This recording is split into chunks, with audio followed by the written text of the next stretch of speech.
सुमन दिल्ली में रहती थी। उसके पापा चाट का ठेला लगाते थे। सुमन भी इस काम में अपने पापा का साथ देती थी। पापा, ये लो, सारे गोलगप्पे भी तैयार हो गए और पानी भी बना दिया। बस मीठी चटनी आप बना लो, मैंने हरी चटनी बना दी है। सुमन बेटिया, सारा काम तो तूने ही कर दिया। तू तो मेरी आदत खराब कर रही है बेटी।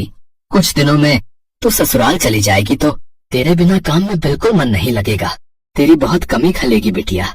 बस रो दिए। सुमन, अब तू ही अपने पापा को संभाल। थोड़ी थोड़ी देर में मन भारी कर लेते हैं। पापा, मैं आपको छोड़कर कहीं नहीं जाऊंगी। मुझे ये शादी नहीं करनी। मैं भी आपके और माँ के बिना नहीं रह पाऊंगी। पापा नहीं बेटिया, ऐसे नहीं कहते। बेटियों को अपने ससुराल जाना ही होता है। केशव बहुत अच्छा लड़का है, तो ससुराल में बहुत खुश रहेगी। सुमन की शादी सूरत में तय हो गई थी। 1 महीने बाद सुमन की शादी थी, इसीलिए सुमन अपने माता पिता से दूर दूसरे शहर जाते थोड़ा उदास थी। सुमन बड़ी थी और एक छोटा भाई था जो अभी पढ़ रहा था। धीरे धीरे 1 महीना बीत गया और सुमन की शादी का दिन आ गया। सुमन के माता पिता उसे राजी खुशी डोली में विदा करते हैं। शादी के बाद सुमन दिल्ली से सूरत अपनी ससुराल आ जाती है। सुमन का पति केशव एक गैराज में गाड़ियों की मरम्मत करता था। सुमन समझदार थी, उसने आते ही पूरे घर को संभाल लिया। बस बहू, मैं और रोटी नहीं लूंगी, केशव को दे दे। बस एक ही रोटी देना, पेट में बिल्कुल भी जगह नहीं है। इतना स्वादिष्ट खाना बनाया है बहू कि मैं एक रोटी भूख से बढ़कर खा गई। कहाँ माँ जी, 2 निवाले की एक रोटी होती है मेरी छोटी छोटी। अब मैं आ गई हूँ ना, तो रोजाना आपको ऐसे ही गरम गरम मेरे हाथ का बना भोजन खाना होगा। कोई बहाना नहीं चलेगा। हमारे तो भाग्य खुल गए बहू, जो तुम हमारे घर में बहू बनकर आई। जीती रहो। सुनिए, मैंने आपका टिफिन पैक कर दिया है, ये लीजिए। बस मैं 2 मिनट में आई। अब ठीक है, मैं बाहर तब तक मोटरसाइकिल निकालता हूँ। माँ जी, और क्या क्या राशन लाना है?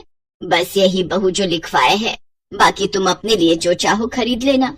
ठीक है, मैं थोड़ी देर में लौटती हूँ। सुमन केशव के साथ मोटरसाइकिल पर बाजार चली जाती है। सुमन, कहो तो गैराज बाद में चला जाऊंगा। तुम अकेले घर सामान लेकर कैसे जाओगी? अरे आप चिंता मत करो, मैं ऑटो ले लूंगी। केशव सुमन को बाजार में छोड़कर गैराज जाने लगता है। तभी उसकी मोटरसाइकिल के आगे कहीं से एक पत्थर आ जाता है। केशव की मोटरसाइकिल लड़खड़ा जाती है और वो बहुत तेज गिरता है। केशव को काफी चोट आ जाती है। सुमन कुछ ही दूरी पर थी। हे ईश्वर, ये क्या हो गया? भाई साहब, थोड़ी मदद कीजिए। चिंता मत करो बहन जी, सब ठीक हो जाएगा। कुछ लोग सुमन की मदद करते हैं और केशव को बराबर के अस्पताल में ले जाते हैं। डॉक्टर केशव का इलाज करता है। कुछ देर बाद केशव को आराम मिलता है। ज्यादा गंभीर चोटें तो नहीं थी, पर केशव के पैर की हड्डी टूट गई थी। 2 दिन बाद केशव को छुट्टी मिलती है। माँ, मैं ठीक हूँ, बस पैर की हड्डी में ही तो फ्रैक्चर है। कुछ महीनों में मैं ठीक हो जाऊंगा, चिंता मत करो। अरे माँ हो ना बेटा, तू नहीं जानता, जरा सी खरोच भी बच्चे को आ जाए तो माँ का कलेजा निकल जाता है। और फिर तेरे तो इतनी चोट आ गई है। अब तो कुछ दिन के लिए गैराज पे नहीं जा सकता। जाना भी नहीं है, डॉक्टर ने अभी 6 महीने रेस्ट के लिए बोला है। आप चिंता मत करो, पैसों की कोई तंगी नहीं आएगी। मैं कोई काम शुरू कर देती हूँ ताकि घर में थोड़े पैसे आते रहे। तभी सुमन के माता पिता भी दिल्ली से आ जाते हैं। सुमन ने उन्हें फोन पर केशव के एक्सीडेंट की बात बताई थी, जिसे सुनकर वो रह नहीं सके। अब दामाद जी, काम की कोई चिंता मत करो। सुमन ने मेरे से चाट बनाना बहुत अच्छे से सीखा हुआ है। सुमन बेटिया, तू यहाँ सूरत में दिल्ली वाले गोलगप्पे शुरू कर, वो तो बहुत अच्छे बनाती है।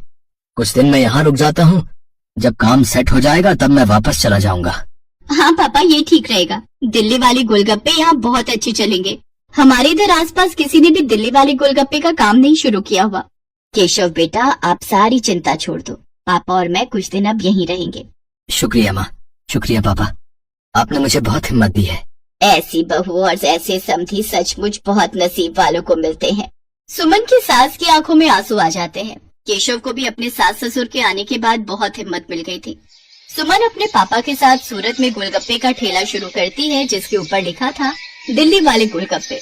गोलगप्पे के दीवाने तो बहुत लोग हैं और सूरत में तो पानीपुरी के सभी दीवाने हैं। ये देखकर सुमन और उसके पापा ने गोलगप्पे का स्टॉल लगा दिया। उनके बने गोलगप्पे बहुत पसंद किए जाने लगे। सुमन बेटिया, मुझे पता है अब तुम काम अकेले संभाल लोगी। अब हमें चलना चाहिए। सूरज भी अपनी बुआ के घर बहुत दिन से रुका हुआ है। वो उन पर बोल रहा था कि हमारे बिना उदास हो रहा है। हाँ पापा, सूरज बहुत दिन अकेला रुक गया और आपको दिल्ली का भी तो काम संभालना है। वो भी बहुत दिनों से बंद पड़ा है।